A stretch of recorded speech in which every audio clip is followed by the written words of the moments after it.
Well, good thing I got the wood stove because I'm having some problems with the diesel heater right now. It started making all these grinding noises and now it stinks like burning plastic every time I try to use it. I took off the top lid, I couldn't see anything, so there must be something underneath, and I'll have to take it all apart to see if I can find the problem. But yeah, the quality is really hit and miss on these Chinese diesel heaters. There's a lot of stories out there. The one I had in the minivan, it worked pretty good. I had a few small issues with it. One shattered glow plug, and when I was up in the Northwest Territories, a fuel pump stopped working on me.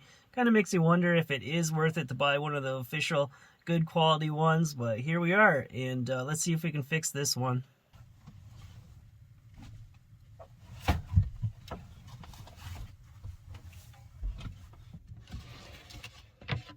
Officially qualified.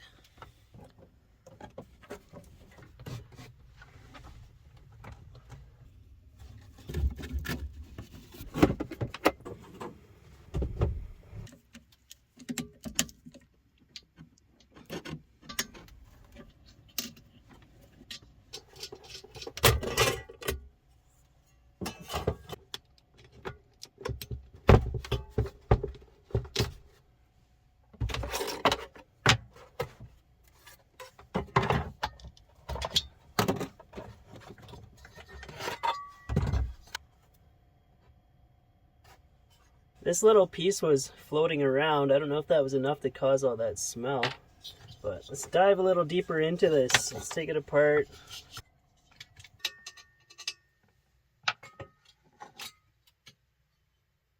The casing on this glow plug wire is all cracked and hardened. I wonder if that's what's melting. So we'll start with a new glow plug and see if that makes a difference. It's got to be something on the outside because that's where the air is coming from that's stinking up my van. Well, let's see if removing this little chunk and putting a new glow plug in will make the difference. I don't see anything else wrong with it. Sometimes people ask me what brand or model did I get. I don't know. Just pick one. Maybe you'll get a good one. It's a lottery. Let's fire it up.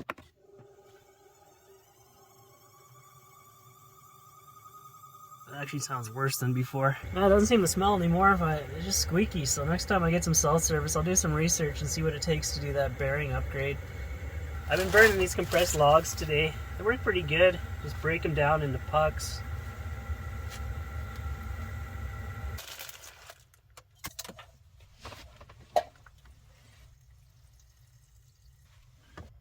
It's just kind of a waiting game right now for some things to happen, but hopefully next week we'll get the ball rolling on some exciting new things.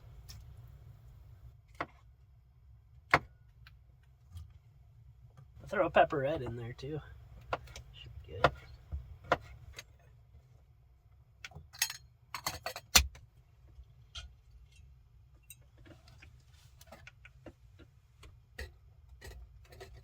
And I got the official Cubic Mini fireplace toolkit. I'm going to try to mount this, I think back here. Like I said, this heat shield is 100% effective. It's actually cool on this side, so I'm not worried about having stuff touching up against it.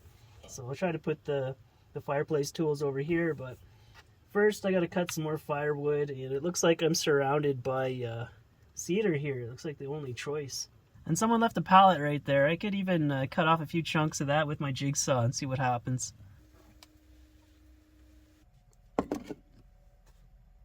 I watched 14 Peaks last week. I really liked it. I didn't understand anything about it. I thought all those mountains had a tiny window per year that you could safely climb them. So the fact that they just plowed up them all within that amount of time is mind-boggling. Like, the logistics behind it alone was a world record achievement. I believe those guys are from Nepal, and they're on another level altogether of how they can function at high elevation. The highest mountain that I've ever done was Mount Whitney. I started to feel it around 13,000 feet. I got really sick, but that would just be a morning stroll for those guys. It's just insane what they're capable of. I also didn't understand the amount of people on these mountains completely lost and on the verge of death. How many people are dying on these mountains per year? It's crazy. That tree right there looks like a good candidate.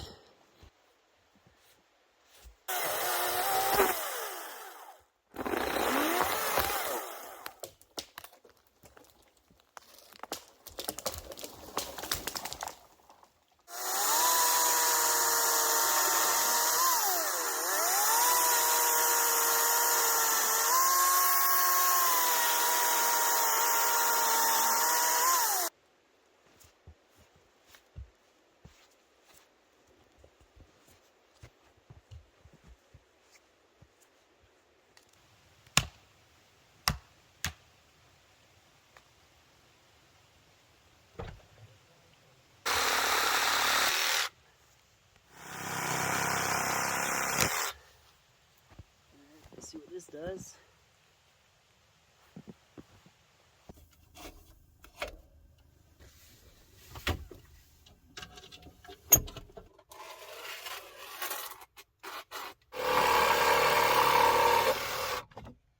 I also need this piece for right here because I don't like how when I hang my jacket there, it touches up against the diesel tank. Just got to cut a bit off the top.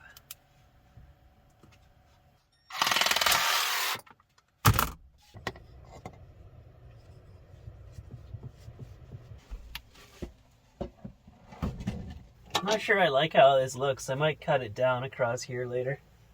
And I'll also need a bungee cord to go across here, or else this is going to be making a ton of racket.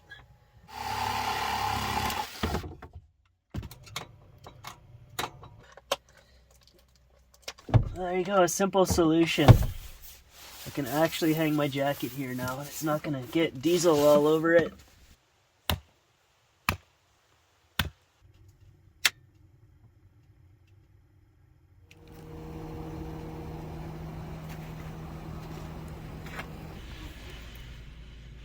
Alright, so I'm here at 97 Customs today with Calvin. He's going to help me out with some insulation. So yeah, this is your shop, eh? Hey guys, yeah, this is my shop. I'm located in Vernon, BC. So you're on Instagram and everything? Yep, at 97 Customs on Instagram and Facebook, 97customs.com for your website. If you need a van build or portions of it or whatever, just, yep, and we can chat. Right on.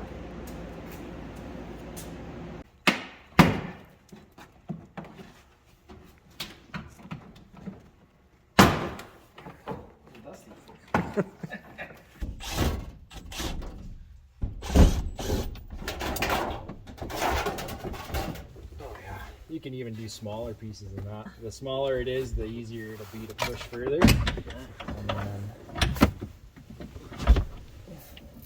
yeah, and you can make it thinner too. Oh yeah, that's perfect.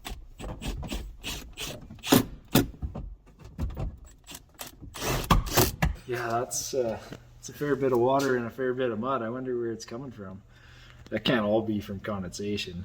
Maybe what we'll do is we'll put some tape in here to help keep the insulation off this bottom bit. The condensation above the headliner is pretty bad.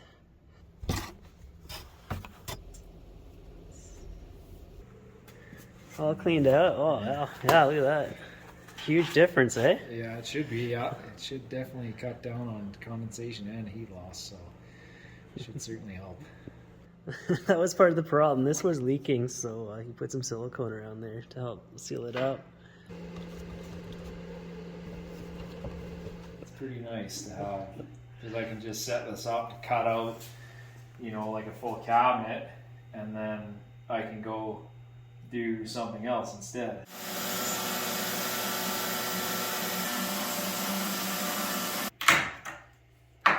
If I was prepared, I would have a forest-to-forest cut.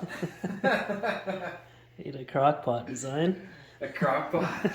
All right, thanks for your help. And, Yeah, no problem. It was fun hanging out and fun to do some minor upgrades on your van. Hopefully the insulation keeps you toasty and gets rid of the condensation problem. That would be ideal.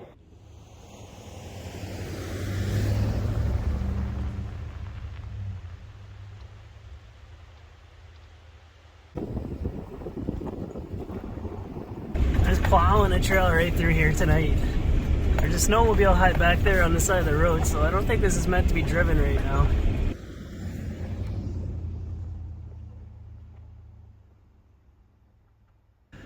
Look what happens when I back up. This is crazy. As much fun as I'm having, and as much as I want to get through this tonight back to where it's safe, I want to get some of this footage in the daylight where we can actually see it. So I'm going to pull over here. I don't think anyone else will be coming down this road, but we'll camp out and continue on tomorrow morning. Well, that was a dumb idea. I'm totally stuck now in this deep snow.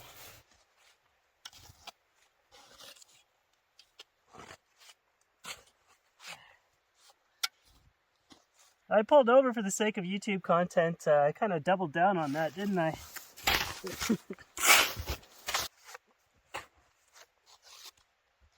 I got my chimney set up, but before I light a fire and get myself settled in for the night, I'm going to pull up a forecast on my Garmin and make sure there's not a snowstorm coming tonight. I didn't plan on coming out here and getting myself into this, but I don't know if it's a predicament yet. It's still to be determined. It's a slight chance of heavy snow in there. I think it might be a good idea to keep moving. Try to get out of here tonight.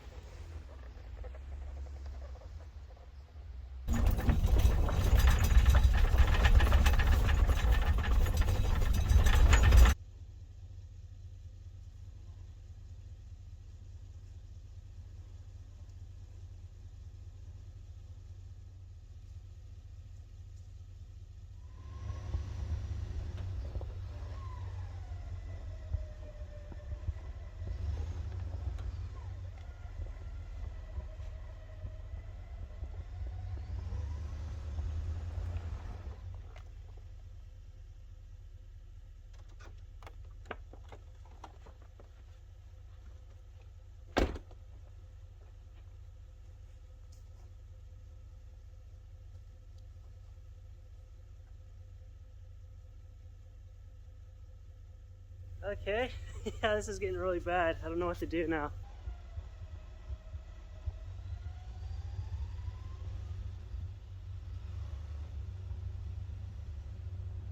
Just this road is all ice. Yeah, this is officially a predicament now. Should I try to turn around and just get out of here or continue along? I just can't straighten it out. I just keep going sideways. Now we're getting better. I might have got it. Okay, I think I'm back on track. I'm just gonna keep going down this road and hope for the best. This looks even worse. It's a banked turn. I'll probably just slip right off it. I don't know if I should attempt this or not. Alright, I'm turning around. I don't think there's any hope to get through the rest of this. Let's also hope that I can get back out of it.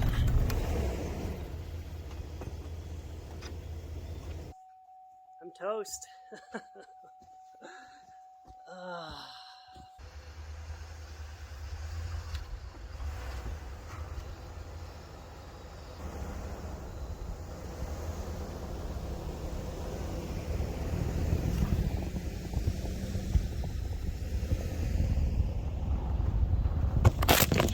That was totally crazy. I thought I was going over the edge.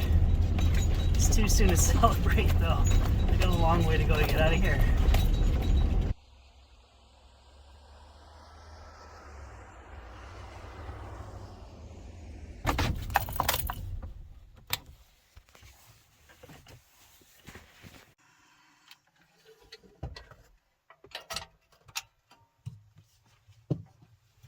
I didn't want to think about how bad that would have been. I was completely stuck in that spot.